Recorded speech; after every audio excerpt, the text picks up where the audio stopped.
Buongiorno, benvenuti al TG Sicilia, le principali notizie. Nel Messinese lavori di ristrutturazione mai realizzati, scoperta una maxi truffa sui bonus edilizi. Straordinaria lezione a Ragusa, un medico di guardia preso a pugni da 2 pregiudicati, salva la vita a uno degli aggressori, colpito da crisi epilettica. Per le botte all'arbitro a Torre Archirafi, 10 giovani calciatori della squadra di Riposto squalificati fino a 5 anni. Daspo per un 14enne, un 15enne e 2 17enni. Antimafia, dopo il blitz contro Cosa Nostra alla Noce di Palermo, sconcerto per i favori chiesti dalla gente ai boss. Sconfiggeremo la mafia è la riflessione quando le istituzioni saranno più efficienti. Carlo III in Parlamento ricorda Falcone, giudice straordinario. A Catania il questore Bellassai alla celebrazione dei 173 anni della Polizia di Stato. Da San Cristoforo dice partirà il rilancio, questa città non è Palermo, qui i punti di riferimento non sono i boss, ma le istituzioni. Rifiuti, vedremo tra poco l'area dove sorgerà il termovalorizzatore di Catania, l'impianto a impatto zero annunciato dal governatore Schifani. Intanto però la città non riesce a superare l'emergenza. A Ragusa, Valerio Mattandrea, regista del film Nonostante, racconta chi sta fermo nella vita, al riparo dagli scossoni, senza vivere il tempo presente. Calcio, si avvicina all'epilogo della stagione regolare, il Catania punta al 5° posto per giocarsi la promozione negli spareggi play-off. Sabato la sfida alla Cavese. In Serie B il Palermo domani in campo a Bari per dare un seguito alla cinquina sul Sassuolo.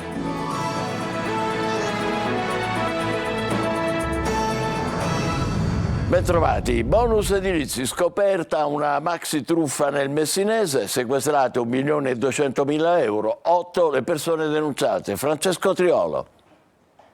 Lo schema era apparentemente semplice: generare dai rispettivi cassetti fiscali sul portale dell'Agenzia delle Entrate crediti fittizi a seguito di asseriti lavori di ristrutturazione eseguiti attraverso il bonus facciale, il sisma bonus, il bonus ristrutturazione su immobili inesistenti o di proprietà di soggetti ignari. Quindi cedevano il credito d'imposta a Poste Italiane, le somme venivano accreditate su conti correnti appositamente accesi e successivamente trasferiti all'estero in brevissimo tempo in maniera frazionata su conti correnti accesi in Lituania, Estonia, Belgio e Regno Unito attraverso l'utilizzo di società che forniscono il servizio IBAN virtuale in modo da ostacolarne la tracciabilità. 8 persone tra Sant'Agata di Militello, Patti e Capodorlando sono finite nella rete della Guardia di Finanza di Messina, denunciate nell'ambito di una doppia inchiesta condotta dalla Procura della Repubblica di Patti con l'accusa di truffa, indebita percezione di crediti fittizi e antiriciclaggio. Una maxi truffa da oltre 1.200.000 euro perpetrata nella prima fase di erogazione delle agevolazioni fiscali dei bonus edilizi,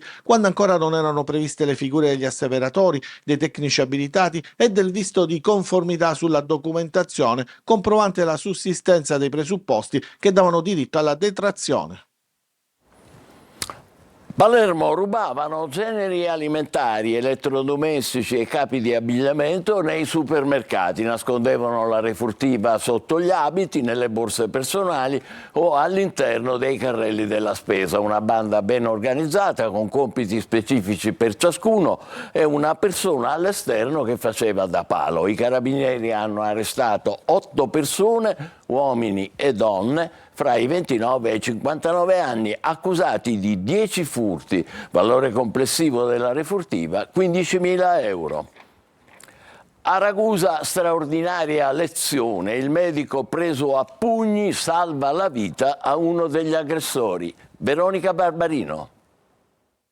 Il medico colpito alla mandibola da un pugno si ritrova a soccorrere l'aggressore colpito successivamente da una crisi epilettica. Una storia paradossale ma vera, accaduta in guardia medica a Ragusa. Erano le 2:30 di notte quando due giovani si sono presentati per una ferita importante alla mano. Di fronte all'invito del medico di rivolgersi al pronto soccorso è iniziato un vero e proprio parapiglia. Suppellettili della stanza per aria e un pugno al viso al medico di turno. Qui il risvolto. L'aggressore ha accusato un malore e il medico ferito lo ha soccorso insieme al personale del 118 che nel frattempo era intervenuto. Occorre mettere realmente in sicurezza i nostri luoghi di lavoro, dice il medico in servizio. È diventato intollerabile che un sanitario che è lì per prestare le cure al servizio della popolazione debba essere oggetto di tali atti veramente indecenti. Quindi ci costituiremo parte civile e cogliamo l'occasione anche per sollecitare ulteriormente un'attenzione particolare per la sicurezza nei luoghi di lavoro. Anche la direzione strategica dell'ASP ha espresso solidarietà al medico per quanto accaduto. Purtroppo non è finita, c'è un'ultima ora. Gli operatori di un'ambulanza del 118 di Villabate, vicino a Palermo, aggrediti dai parenti di una donna morta per cause naturali nel quartiere Brancaccio, sono stati trasportati al pronto soccorso dell'ospedale Buccheri La Ferla, ma adesso non possono uscire dalla struttura perché fuori ci sono i familiari della donna che li minacciano ancora. C'è una clamorosa notizia che si è appresa poco fa. La strage di Ustica non è stata causata da un attentato e nemmeno da un missile, perché non ci sono tracce materiali di un'esplosione interna o esterna. I resti dell'aereo, la perizia tecnica e le testimonianze ci portano verso un'unica ineluttabile conclusione. Il DC-9, subito prima della sua tragica caduta, è stato centrato da un missile americano. È quello che scrive il direttore dell'Espresso Emilio Carelli nell'editoriale del numero che sarà in edicola domani. Il caccia americano che avrebbe colpito il DC-9 era impegnato nell'inseguimento di un MiG libico. Vedremo più avanti su quali basi questa conclusione del direttore dell'Espresso. STM, il vertice con il ministro Urso a Roma. Tutti gli investimenti approvati e previsti da STM in Italia e in Francia sono confermati. Nessuno degli attuali siti in Italia e all'estero sarà chiuso. Ognuno continuerà ad avere un ruolo e una missione specifica. Sono questi, secondo fonti presenti all'incontro, gli impegni assunti dai rappresentanti della multinazionale dei microchip nel corso del tavolo che è in corso al Ministero delle Imprese e del Made in Italy a Roma.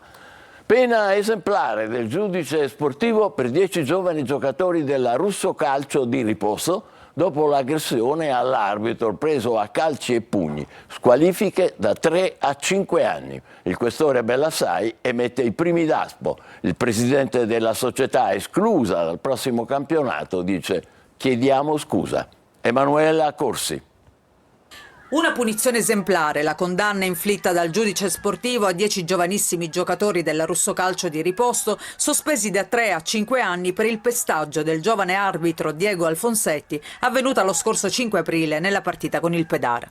All'indomani della sentenza sportiva, il questore di Catania Bellassai ha emesso il daspo per 4 dei calciatori, con il divieto di accesso ai luoghi dove si svolgono manifestazioni sportive, di 3 anni per un 15enne e un 17enne e di 2 anni per un 14enne e un altro 17enne.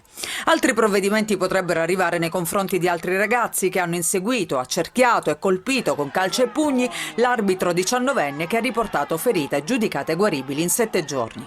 Io penso che queste sanzioni siano state adeguate, ma penso che non bastano.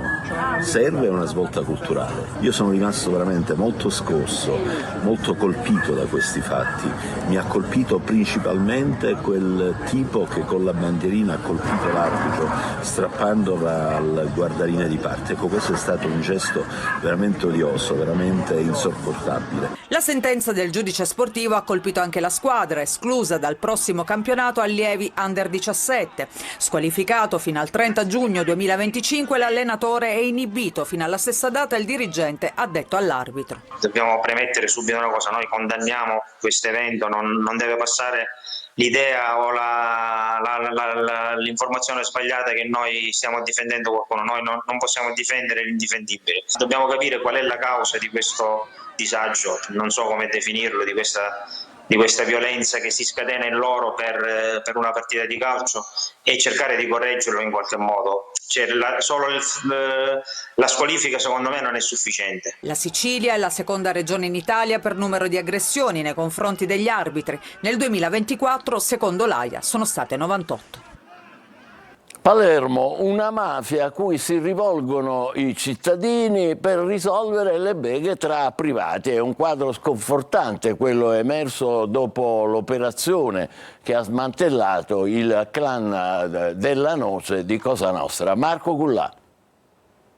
La mafia della porta accanto, quella che risolve le beghe tra privati, quella che puoi chiamare anche per sollecitare lo sfratto di una casa. L'ultima inchiesta sulla mafia della Noce a Palermo ricostruisce uno spaccato di degrado dove è dominante una subcultura difficile da bonificare. Molti cittadini si rivolgono ancora alla mafia per avere risolto un problema o per chiedere l'autorizzazione per l'apertura di un'attività commerciale. E così alla mafia della Noce ci si rivolgeva per aprire una pizzeria, per assicurare di poter alzare la saracinesca senza avere ripercussioni. La mafia prima dello Stato, delle forze dell'ordine. Una questua l'ha definita giustamente, correttamente il giudice per le indagini preliminari.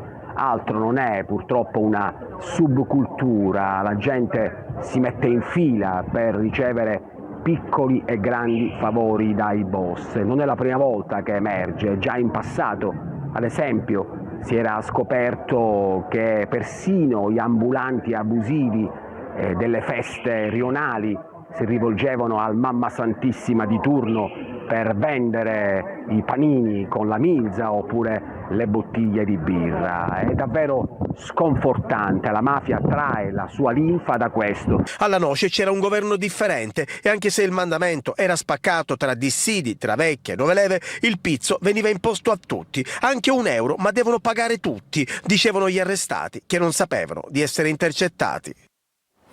In occasione della visita a Roma, Re Carlo d'Inghilterra ha reso omaggio al giudice Falcone ricordando la visita della regina Elisabetta a Capaci pochi giorni dopo la strage. Standing ovation del nostro Parlamento a Camere riunite. Ascoltiamo. Italy will always be at my heart, just as my beloved mother never forgot her wonderful 25th birthday at Tivoli in 1951 or her stop in Capaci many years later in 1992, where she paid tribute just days after his murder to your legendary anti-mafia prosecutor Giovanni Falcone.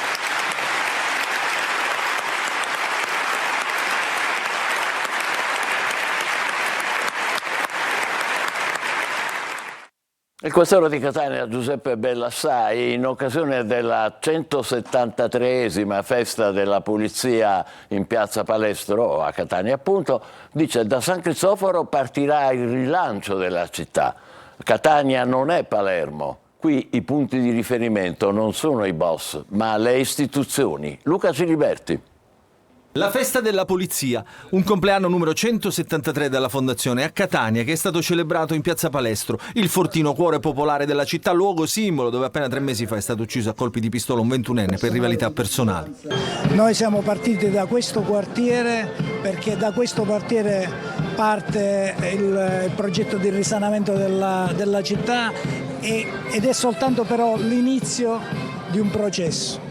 San Cristoforo inserito nel decreto Caivano per il questore, il rilancio della città passa proprio dai quartieri a rischio. Saranno più uomini, mezzi, strutture a San Cristoforo?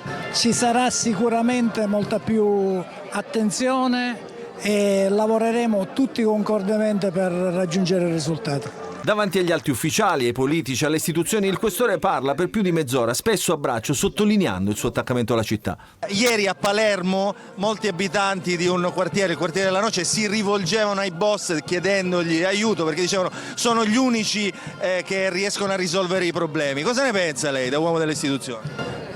Io penso che a Catania stiamo cercando di dare degli insegnamenti importanti da questo punto di vista. Ci stiamo ponendo, e non soltanto noi, come punti di riferimento dei cittadini, delle loro istanze, dei loro bisogni, perché vogliamo essere noi i loro interlocutori. Durante la manifestazione sono stati premiati alcuni poliziotti che si sono particolarmente distinti in attività di polizia giudiziaria e in operazioni di soccorso pubblico. Un riconoscimento speciale è stato consegnato dal questore alla signora Emanuela, che nelle scorse settimane ha contribuito in modo decisivo a smascherare una truffa, l'ennesima, agli anziani. Mister Bianco, 2 rapine a mano armata nel giro di 15 minuti ai danni di altrettante farmacie. Un giovane è stato bloccato dai carabinieri dopo essere fuggito in sella a un ciclomotore. Recuperata la refurtiva.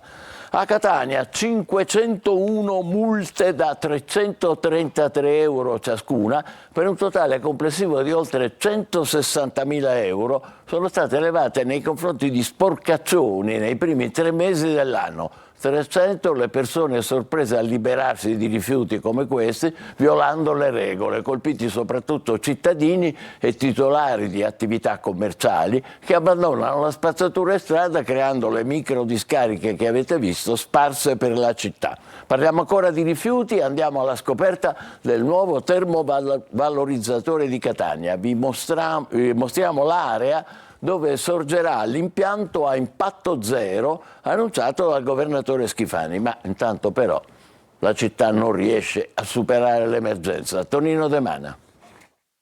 Un impianto all'avanguardia e a impatto ambientale pari a zero, capace di produrre energia attraverso i rifiuti che a sua volta non sarebbero più destinati all'estero, con pesanti ripercussioni sulle tasche dei contribuenti. La regione siciliana rompe gli indugi e per bocca del governatore Schifani annuncia la realizzazione di 2 termovalorizzatori, uno a Palermo, l'altro nella zona industriale di Catania. Nelle immagini che vedete l'area di 20 ettari dove sorgerà l'impianto destinato a risolvere l'atavico problema dei rifiuti.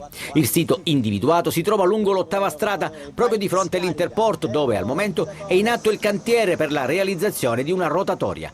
Intanto bisogna fare i conti con la dura realtà di una città, Catania, attanagliata dall'emergenza rifiuti e alle prese con sacche di illegalità che non si riescono a debellare. Montagne di spazzatura depositate anche davanti all'ingresso dell'istituto Cannizzaro in via Palermo. L'ingresso di una scuola si presuppone che dovrebbe essere libero ed accessibile sempre.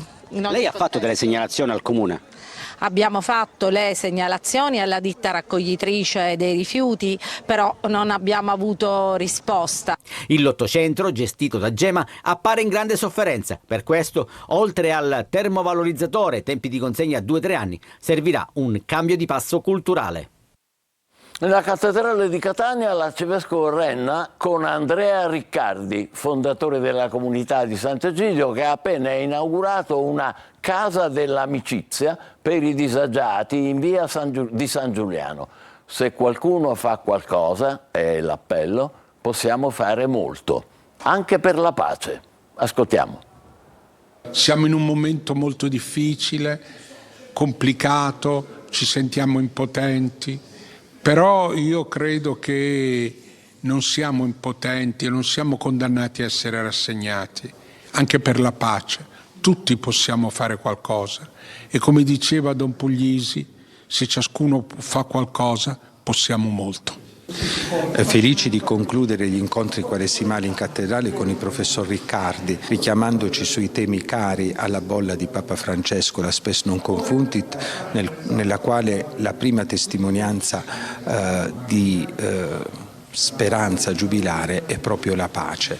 Dalla sua ricca esperienza e dai suoi ricchi studi abbiamo avuto modo di apprendere molto. Centro capitale della cultura, cambio ai vertici, partenza ufficiale, ora bisogna recuperare i ritardi, ammette la presidente della fondazione Maria Teresa Cucinotta. Servizio di Davide Sardo. Agrigento prova a voltare pagina e a rimettere in moto la macchina di Capitale Italiana della Cultura 2025. Dopo le dimissioni di Roberto Albergoni, la fondazione cambia guida. Giuseppe Parello, già direttore del Parco Archeologico, è il nuovo direttore generale. Un nome di esperienza per dare finalmente concretezza al progetto. Da aprile parte il calendario ufficiale degli eventi con 4 mesi di ritardo. Il tempo da recuperare è tanto, ma l'obiettivo resta ambizioso: fare di Agrigento 2025 un'opportunità di crescita per la città e per l'intera Sicilia. I prossimi obiettivi sono quelli di cambiare il verso a questa comunicazione sull'attività della Fondazione e dire che la Fondazione lavora, porta avanti i progetti e che crede fermamente nel fatto che Agrigento 2025 sia e debba essere un grande propulsore per la città di Agrigento e per tutta la Sicilia. La sfida ora è rendere Agrigento una meta attrattiva e all'altezza del titolo conquistato. Il tempo dell'attesa è finito. Cinema. A Ragusa il tour promozionale del film Nonostante di Valerio Mastandrea. Il celebre attore torna dietro la macchina da presa per raccontare chi sta fermo nella vita, al riparo dagli scossoni, senza vivere il tempo presente. Veronica Barbarino. Ha salutato il pubblico, risposto con il suo fare ironico alle curiosità e invitato tutti a lasciarsi travolgere dalle emozioni. Ha toccato pure a Ragusa il tour promozionale del film Nonostante di Valerio Mastandrea, di cui oltre a essere regista firma la sceneggiatura e ne è attore protagonista. Ho fatto l'attore in questo film perché era troppo intimo e profondo il senso di questo personaggio. C'erano tante sfumature che per pigrizia ho detto lo devo fare io, perché se mi metto a cercare di far capire delle cose che vorrei fare perdo un sacco di tempo. Non ho sofferto tantissimo, se non al montaggio dove poi deve stare un po' più complicato. Provateci voi a guardarvi in faccia per 10 ore al giorno ripetutamente. Insomma. Il titolo nasce da una frase del poeta siciliano Ripellino, in cui diceva che siamo tutti dei nonostante, sferzati dal vento che cercano di resistere alle sofferenze della vita. Un suo scritto che mi ha ispirato il titolo di una storia che già avevamo scritto, però l'abbiamo un po' poi abbinata a questa parola che può essere un avverbio, ma anche, come in questo caso, un sostantivo. Mastandrea torna quindi dietro la macchina da presa per raccontare chi sta fermo nella vita, al riparo dagli scossoni, finché un amore lo sveglia da quel sonno, spingendolo a vivere il tempo presente. Anch'io, credo. E com'è possibile, scusa? Non lo so. Vita e morte, dramma, realismo fantastico ed effetti speciali, in una storia che tocca le corde profonde di ognuno e ritrae un'umanità oggi combattuta tra il desiderio di cambiamento e la paura di affrontarlo.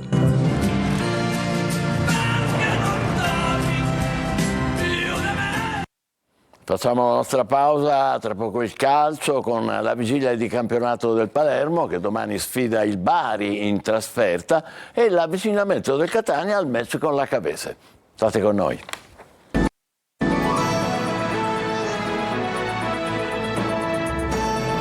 Calcio, vigilia di match per il Palermo che domani a San Nicola sfiderà il Bari, il rosanero che cercano la terza vittoria consecutiva. Marco Gullà. Un passo diverso, un passo vincente. Il Palermo dopo la sosta ha cambiato marcia, 2 vittorie consecutive e 7° posto in classifica, con finestra sul 6° e 5°. Oggi per il rosanero vigilia di match, domani al San Nicola la formazione di Dionisi affronterà il Bari. Partita difficile, il Palermo però ha il vento in poppa. Ovvio che veniamo da, come dicevi tu, da partite fatte bene. Non sono le uniche 2 fatte bene nell'ultimo periodo, ma ce ne sono molte di più. E dovremo dimostrare di avere lo stesso atteggiamento, perché è attraverso l'atteggiamento che poi metti in campo le qualità che servono durante la partita e dobbiamo mettere dentro consapevolezza e non presunzione perché poi realmente mancano ancora 6 partite. Alessio Dionisi deve reinventarsi il Palermo dopo 2 partite con lo stesso 11 iniziale, pesanti le assenze di Segre per squalifica e Ceccaroni, diverse le soluzioni percorribili. Diachité dovrebbe sostituire Ceccaroni nel terzetto difensivo e potrebbe giocare sul centro-destra. A centrocampo si va verso la conferma del duo Gomez-Blen. Dionisi sta pensando di concedere una nuova chance da titolare a Ranocchia sulla tre quarti assieme a Brunori e ovviamente Poyampalo in attacco. All'epilogo della stagione regolare il Catania punta al 5° posto per giocarsi la promozione negli spareggi play-off. Sabato la sfida alla Cavese. Tonino De Mana. La Cavese, il turno forzato di sosta e il Potenza al Massimino. 180 minuti per giocarsi il quinto posto con il Catania che deve fare attenzione a Picerno, Benevento e Potenza. Il rush finale lanciato e d'ora in poi sbagliare costerà caro. Si comincia dalla Simonetta Lamberti per uno snodo fondamentale per la stagione dei rosso-azzurri, partita che verrà trasmessa in diretta ed in chiaro su Telecolor in una delle tante esclusive che la nostra emittente sta offrendo in questa stagione. Si avvicina a grandi passi la sfida e sale l'intensità degli allenamenti con Mimmo Toscano che tiene tutti sulla corda. Di sicuro non ci sarà Di Tacchio fermato per un turno dal giudice sportivo. In 3 si candidano per la sostituzione Quaini in pole ma in diffida, Frisen e Sturaro, out perché infortunati di lungo corso Beters, Guglielmotti e Luperini. Migliore in compenso la situazione in attacco che piano piano sta recuperando tutti gli elementi. Il ritorno di Inglese in particolare sarà utile e magari determinante per le ultime 2 gare e naturalmente in chiave playoff. Sabato a Cava dei Tirreni le prime risposte, calcio d'inizio alle ore 15. Ricordiamo che non ci saranno tifosi del Catania al seguito, a maggior ragione l'appuntamento in TV su Telecolor diventa ancora più stuzzicante. Noi intanto ci fermiamo qui, grazie, buon pomeriggio.